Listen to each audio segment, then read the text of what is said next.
बीडच्या केस तालुक्यामधील विडा येथील शेकडो वर्षांची जावयाची गदर्भ सवारीची प्रथा यावर्षी स्थगित करण्यात आली आहे। संतोष देशमुख हत्या प्रकरणामुळे गावकऱ्यांनी हा निर्णय घेतलेला असून यावर्षी जावई आणि गाढवाचा शोधही थांबलेला आहे। विशेष म्हणजे धुलीवंदनाच्या दिवशी जावयाची गाढवावरून मिरवणूक काढण्याची अनोखी परंपरा आहे आणि ही शेकडो वर्षांची परंपरा यावर्षी होणार नाहीये।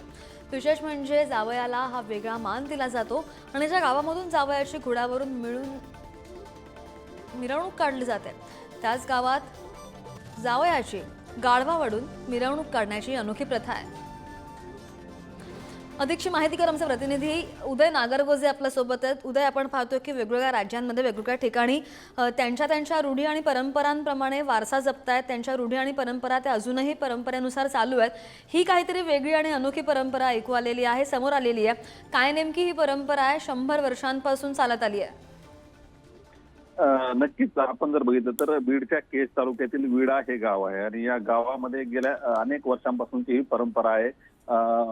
प्रारंभी त्या काळात मस्करी करत एका जावयाची गाढवावरून दिंड काढण्यात आली होती आणि त्यानंतर पासून ही प्रथा रूढ झाली, ती आजपर्यंत सुरू आहे। आपण पाहिलं या ठिकाणी दरवर्षी धुलीवंदनच्या काही दिवस अगोदर जावयाचा शोध घेतला जातो आणि त्या जावयाचा शोध घेऊन त्याची गाढवावर बसून मिरवणूक काढली जाते संपूर्ण गावावर। यावेळी मोठा जल्लोष देखील गावकरी करतात। त्यानंतर हा जो जावई असतो त्याला कपड्याचा आहार देखील केला जातो।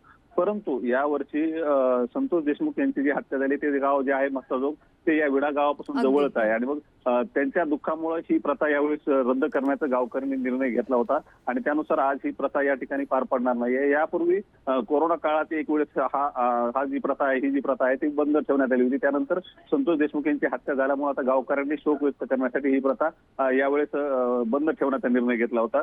परंतु दरवर्षी जर आपण या ठिकाणी पाहिलं तर मोठा उत्साह गावकऱ्यांमध्ये असतो आणि एक वेगळी परंपरा असल्यानं परिसरातील गावचे लोक देखील या ठिकाणी हजेरी लावत असतात। निश्चित हो, उदय, धन्यवाद दिलेल्या माहितीसाठी।